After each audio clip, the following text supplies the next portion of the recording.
Megastar Chiranjeevi all time hit పాటల్లో చూడాలని ఉందిలోని రామ్మ చిలకమ్మ సాంగ్ తప్పకుండా ఉంటుంది. ఉదిత్ నారాయణ పాడిన ఈ పాట అప్పట్లో ఒక ఊపు ఊపేసింది. సినిమాకు ఆ పాట ప్రత్యేక ఆకర్షణగా నిలిచింది. అయితే పాటను ముందు చిరంజీవి తిరస్కరించారట. ఈ పాట వద్దని అన్నారట. దీని బదులు సంగీత దర్శకుడు మణిశర్మ వేరే పాటను కూడా ట్యూన్ చేశారట. అయితే మెజారిటీ అభిప్రాయం మేరకు ఈ పాటనే సినిమాలో పెట్టారట. నేను అప్పుడప్పుడు పాటలో ప్రయోగాలు చేస్తుంటా. అలా చేసిన పాటే రామ్మ చిలకమ్మ. ఈ పాట విన్న చిరంజీవి గారు ఇది వద్దన్నారు.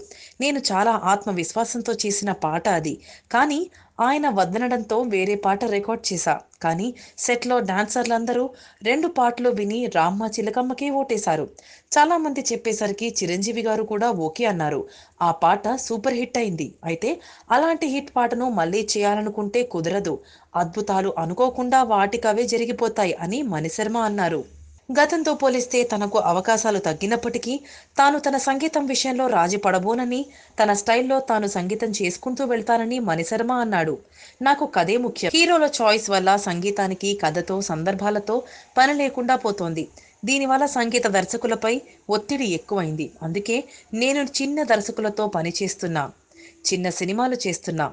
ప్రస్తుతం శ్రీరామ్ ఆదిత్య, శమంతకమణి, హను రాఘవపూడి, లై ఇంకొన్ని చేస్తున్నా. యువ దర్శకులు కథకు తగ్గట్టు మంచి సంగీతాన్ని కోరుకుంటున్నారు. ఇప్పుడు రిలీజ్ అవుతున్న సినిమాల్లో నా పాటలు వినండి. ట్యూన్స్, రిలిక్స్ బాలేవని, అర్థం కావట్లేవని చెప్పండి. ఇప్పుడే అస్త్ర సన్యాసం చేస్తా. నేను ఎవరి దగ్గర చేతులు కట్టుకోవాల్సిన అవసరం లేదు. ఎవరి దయలోనూ నేను బతకడం లేదు అని మణిశర్మ అన్నారు. Latest news. For more updates on anything happening in Tollywood, please like, share and subscribe to